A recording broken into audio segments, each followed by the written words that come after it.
Hello all. मेरा नाम प्राची वाशने है। मैं दोहा कतर में रहती हूँ।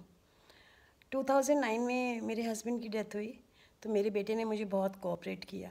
कभी रोया धोया नहीं, कभी मुझे परेशान नहीं किया, ना कभी किसी चीज़ की डिमांड की। पर कुछ सालों के बाद, करीब 2 साल के बाद में अचानक उसके स्कूल से बहुत कंप्लेंट्स आने लगी।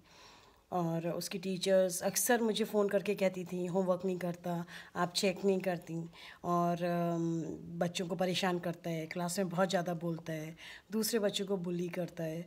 तो मैं बहुत परेशान हो गई। मुझे लगा कि मेरा इतना सीधा बेटा जिसने मुझे कभी तंग नहीं किया, वो अचानक कैसे इतना चेंज हो गया।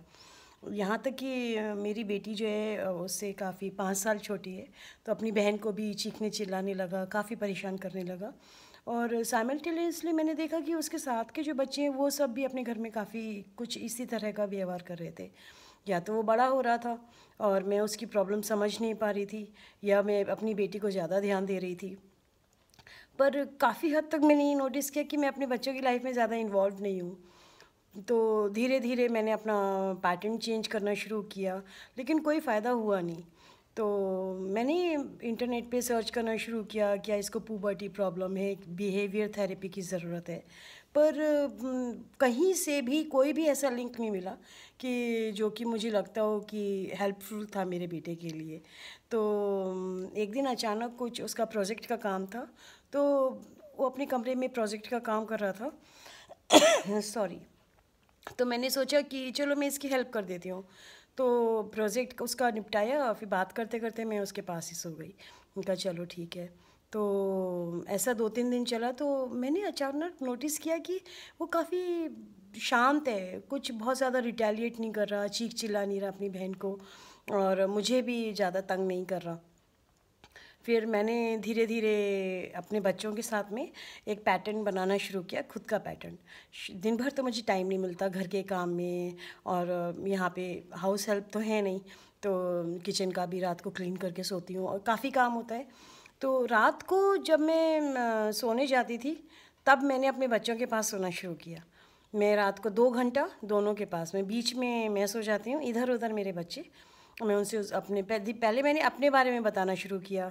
दिन में मैं 5 से 6 चीज़ें ऐसी नोट करने लगी दिमाग में, जो मुझे रात को अपने बच्चों को बतानी है।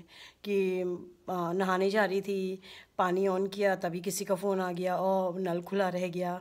छोटी छोटी बातें। तो शुरू में तो मेरे बच्चों को लगा कि बहुत बेवकूफ़ी वाली बातें मम्मी हमें क्या बता रही हैं, लेकिन धीरे धीरे उन्हें इंटरेस्ट आने लगा।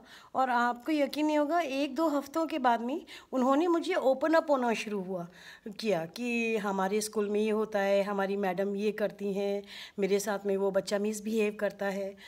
तो 2 हफ्ते की मेहनत तो ज़रूर लगी, लेकिन मेरे बच्चे अब इतने फ्रैंक हो गए मुझसे कि उनका दिमाग शांत होता चला गया। फिर एक दिन हाइपर मार्केट में मेरे बेटे की टीचर मिली, जिस टीचर ने मुझे बहुत पहले बहुत तंग किया था फ़ोन कर कर के, क्योंकि वो बेचारी खुद भी परेशान हो रही होंगी मेरे बेटे की वजह से। तो वो मुझे बोलती हैं कि मेरे बेटे का नाम लेके कि आपके बेटे का दिल बहुत बड़ा है, बहुत हेल्पिंग है। तो I was shocked, I was surprised कि इनका क्या हुआ, क्या फ़र्क वाकई पड़ा है। तो मैंने उस अपनी फ्रेंड, बेटे की फ्रेंड की मदर से भी बात करनी शुरू करी। तो सभी ने मुझे बहुत अच्छा फीडबैक दिया कि नहीं, अब वो बहुत अच्छा है और ही इज़ वेरी हेल्पिंग, बहुत स्माइलिंग है। तो मेरे बेटे के दिमाग में कहीं ना कहीं एक रिलैक्सेशन आ गया कि हाँ, मम्मी मेरे पास है, मम्मी सुनेगी। तो बच्चों के पास में अगर सिर्फ 2 घंटा रोज़ हम रात को देना शुरू करें, तो बच्चों को लगेगा कि एक पर्सनल टच मिलेगा, और उनको लगेगा कि हाँ, पेरेंट्स हमारे पास में हैं। ये बात मैं पापा लोगों के लिए नहीं कह रही हूँ, मम्मी लोगों के लिए कह रही हूँ। क्योंकि हम मदर्स जो होती हैं, हम लोग जादूगर होती हैं। हम कुछ भी कर सकते हैं। अगर हम अपने बच्चों को खाना बना के खिला सकते हैं, घर संभाल सकते हैं, हस्बैंड्स को संभाल सकते हैं, हम दुनिया में कोई भी काम कर सकते हैं। हमसे ज़्यादा हार्ड वर्किंग कोई होता नहीं है। तो जिस लेडी ने एक बच्चा पैदा करके उसको बड़ा कर लिया, उससे ज़्यादा मेहनती कोई दुनिया में हो नहीं सकता, ये मेरा मानना है। तो बिल्कुल झिझकिए मत, किसी बिहेवियर काउंसलिंग की हमें ज़रूरत नहीं है, किसी बिहेवियर थेरेपी की हमारे बच्चों को ज़रूरत नहीं है। हमारे बच्चों को हमारे अटैचमेंट की ज़रूरत है। तो मेरी यही गुजारिश है आप सबसे कि अपने बच्चों के पास भी, अगर आप किसी भी तरह से ये फील कर रही हो कि आपका बच्चा बुलिंग है, बहुत एंग्शियस होता जा रहा है, बहुत डिस्टर्ब्ड रहता है, तो रात को 2 घंटा अपने बेटे के पास में या बेटी के पास में सोना शुरू करिए। थोड़ी अपनी बारे में बताने से शुरू कीजिए ताकि उनको इंटरेस्ट आए, और थोड़ा टाइम लगेगा, लेकिन इस बात का इतना इफ़ेक्ट है कि आप 2 से 3 हफ्ते में आपको इसका रिज़ल्ट पता चल जाएगा कि बच्चों के बिहेवियर में कितना चेंज आता है। मेरा बेटा अब इतना मन लगा के पढ़ने लगा है क्योंकि मैं उससे हर चीज़ के बारे में पूछती हूँ, और अब वो भी बताता है कि मम्मी मुझे इस चीज़ में प्रॉब्लम हो रही है, आप मेरी हेल्प कर दोगे। और ग्रेड्स भी इम्प्रूव हो गए हैं, और अभी मेरे बेटे ने बाईजूस का एग्ज़ाम दिया था, उसमें टॉप 15 में आया है।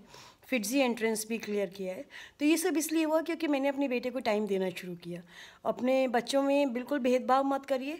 अगर 2 बच्चे हैं तो बीच में सोइए, एक बच्चा है तो उसके पास सोइए, और अपने आप से शुरू करिए। अपने बारे में बताइए, उसके बारे में पूछिए। और 2 घंटा लेट रही हैं तो उसके पास में, तो उसको लगेगा कि हाँ, मुझे पर्सनल टच मिल रहा है, मुझे अटेंशन मिल रही है, और मेरा ख्याल रखा जा रहा है। तो इससे आपके बच्चे में 3 बातें होंगी। एक तो उसका कॉन्फिडेंस बढ़ेगा, दूसरी बात उसकी हैप्पीनेस बढ़ेगी, और उसका जो सोशल मूवमेंट है वो बहुत क्लियर हो जाएगा, बहुत ज़्यादा हेल्पिंग और कोऑपरेटिव हो जाएगा, और वो दूसरों के बारे में केयर करेगा। उसको ये फीलिंग आएगी कि नहीं, मुझे किसी को दुख नहीं पहुंचाना है, क्योंकि रात में मुझे मम्मी को जवाब देना है कि मैंने दिन में क्या किया। तो एक छोटी सी मैजिकल ट्रिक कि अपने बच्चों के बाद 2 घंटे सोना बहुत ज़रूरी है, बहुत कुछ आपकी हेल्प करेगी। Thank you very much.